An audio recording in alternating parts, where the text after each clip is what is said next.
Hello friends, आज की video जो मैं लेकर आई हूँ, आज की वीडियो में हम बात करने जा रहे हैं आईटी ट्रेड के प्लम्बर के कोर्स के बारे में। ये जो आईटी ट्रेड का प्लम्बर का कोर्स होता है, ये 1 साल का कोर्स है। अगर आपने ये कोर्स किया हुआ है तो इस कोर्स की कनाडा में कितनी डिमांड है, कनाडा में आप क्या क्या काम आपको करना पड़ेगा प्लम्बर के रिगार्डिंग। अगर आपने प्लम्बर का कोर्स किया हुआ है तो आपको कौन कौन सा काम आना चाहिए, क्या क्या काम प्लम्बर वहाँ पे करता है, उसके बारे में डिटेल में आज मैं इस वीडियो में जानकारी देने जा रही हूँ। पहले आपको इतना तो पता ही होगा कि प्लम्बर की डिमांड टाइम टू टाइम बढ़ती ही है। हमारे घर में है, चाहे हम इंडिया में हैं, चाहे कहीं भी हैं, तो घर में कभी कोई पाइप लीक हो गई, कोई टैप लीक हो गई, कोई पाइप टूट गया पानी का, कोई सीवरेज का पाइप लीक हो गया, तो उसके लिए टाइम टू टाइम हमें प्लम्बर को बुलाना पड़ता है। वैसे ही कनाडा में है, वहाँ पर भी घर के अंदर कोई रिपेयर करवाने के लिए, कोई चीज़ को रिप्लेस करने के लिए, किसी टैप को रिप्लेस करने के लिए प्लम्बर की ज़रूरत पड़ती रहती है। मीन्स के कनाडा में प्लम्बर की बहुत ज़्यादा डिमांड है। जो जहाँ पर ये बताना ज़रूरी है कि कनाडा के कुछ स्टेट्स में ये जो प्लम्बर का कोर्स है, ये रेगुलेटेड कोर्स है, रेगुलेटेड ट्रेड इसको बोला जाता है। और कुछ ऐसे स्टेट हैं जिनमें इसको ओपन ट्रेड कहा जाता है। जो फ्रेशर जाते हैं जहाँ से प्लम्बर का कोर्स करके कनाडा, पहले वो एज अ ट्रेनी काम करते हैं, तब उनका सैलरी पैकेज थोड़ा कम होता है। और फिर जब वो रेड सील एग्ज़ाम देते हैं, रेड सील एग्ज़ाम पास कर लेते हैं, तो उसके बाद उनका सैलरी पैकेज बढ़ने लगता है। जैसे जैसे उनके पास एक्सपीरियंस आता है, वैसे वैसे उनका सैलरी पैकेज अच्छा होता है। जहाँ पर अगर हम बात करें उनकी सालाना आमदन की, तो जो प्लम्बर है वो 23,000 से लेकर 78,000 कनेडियन डॉलर पर एनुअल कमा सकता है। ये डिपेंड करता है उसके एक्सपीरियंस के ऊपर और उसके काम की नॉलेज के ऊपर। जैसा वो काम करेगा उसी हिसाब से उसे सैलरी पैकेज मिलेगा।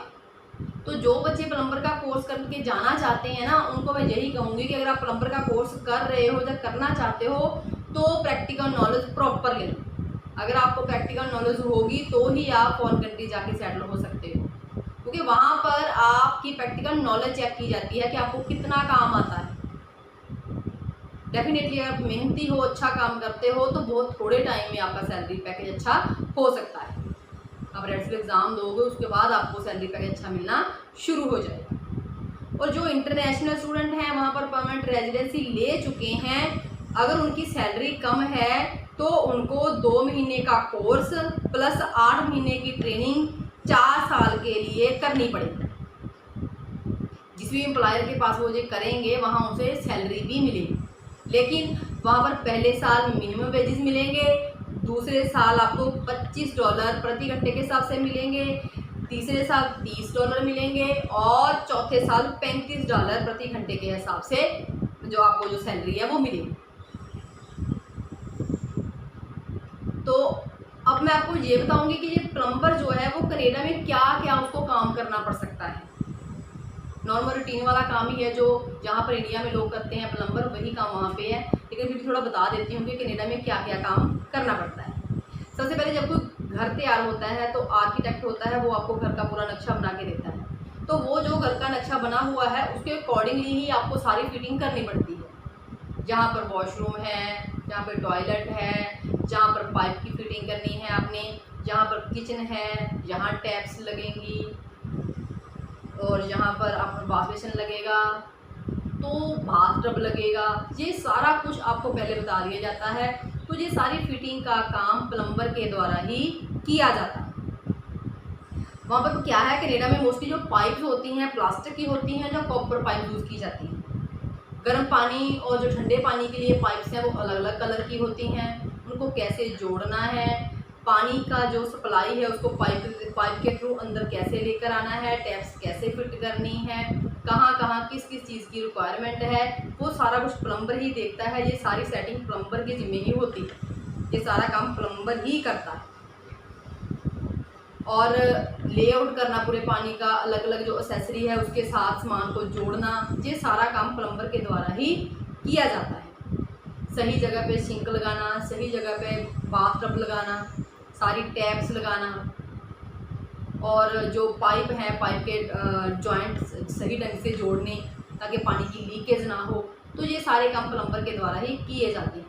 अगर बाई चांस किसी के घर में कोई लीकेज होती है, कोई टैप लीक कर रही है, कोई वाटर सप्लाई लीक कर रही है या कोई सीवरेज लीक कर रही है, तो उसको भी रिप्लेस प्लम्बर के द्वारा ही किया जाता है। क्योंकि कनाडा में क्या है, रिपेयर का काम कम किया जाता है, रिप्लेस का काम ज़्यादा किया जाता है। तो ये सारे काम प्लम्बर के द्वारा ही किए जाते हैं। कॉपर पाइप को वेल्ड करने का काम भी प्लम्बर ही करता है। मीन्स के मैं आपको यही कह सकती हूँ कि प्लम्बर की वहाँ पर डिमांड रहती ही है। तो आपको अच्छा काम आना चाहिए। अगर आपको अच्छा काम आता है तो डेफिनेटली आप वहाँ सेटल हो सकते हैं और अच्छी इनकम प्राप्त कर सकते हैं। इवन के जो बारिश होती है, बारिश का पानी छत से आ रहा है तो उसके लिए भी स्पेशल निकास किया जाता है अलग तरीके से। उसका भी पूरा प्रबंध कौन करता है? प्लम्बर करता है। तो प्लम्बर की कनाडा में काफ़ी ज़्यादा डिमांड है। तो जो बच्चे प्लम्बर का कोर्स करके कनाडा जाकर सेटल होना चाहते हैं उनके लिए बहुत ही अच्छा मौका है। आप प्लम्बर में एडमिशन ले सकते हैं आईटी ट्रेड में। आप हमारी कैनेडियन आईटी में आइए, आपको एडमिशन मिलेगी और आप कोर्स कंप्लीट कर सकते हैं। प्रैक्टिकल नॉलेज प्रॉपर दी जाएगी ताकि आप कनाडा जाकर सेटल हो सकें। आप हमारी कैनेडियन आईटी का एड्रेस नोट कर सकते हैं। Canadian IT Patiala C174 near Toyota car agency, focal point Patiala. अगर आप पटियाला से बाहर से हैं तो आप हमारे फ़ोन पे बात कर सकते हैं 9815101148। इस नंबर पे कॉन्टैक्ट करके आप बातचीत कर सकते हैं और किसी भी तरह की एडमिशन के रिगार्डिंग जानकारी ले सकते हैं और एडमिशन ले सकते हैं। सो और ज़्यादा अपडेशन लेने के लिए चैनल को सब्सक्राइब जरूर करें और वीडियो को लाइक और शेयर करें ताकि और ज़्यादा आने वाली नई नई वीडियो सबसे पहले आप देख सकें। और वीडियो को शेयर जरूर करें ताकि जो बच्चे प्लम्बर के कोर्स में एडमिशन लेना चाहते हैं वो अपनी एडमिशन लेकर सीट बुक करवा सकें, क्योंकि सीटें जल्दी फिल हो जाती हैं। Thank you.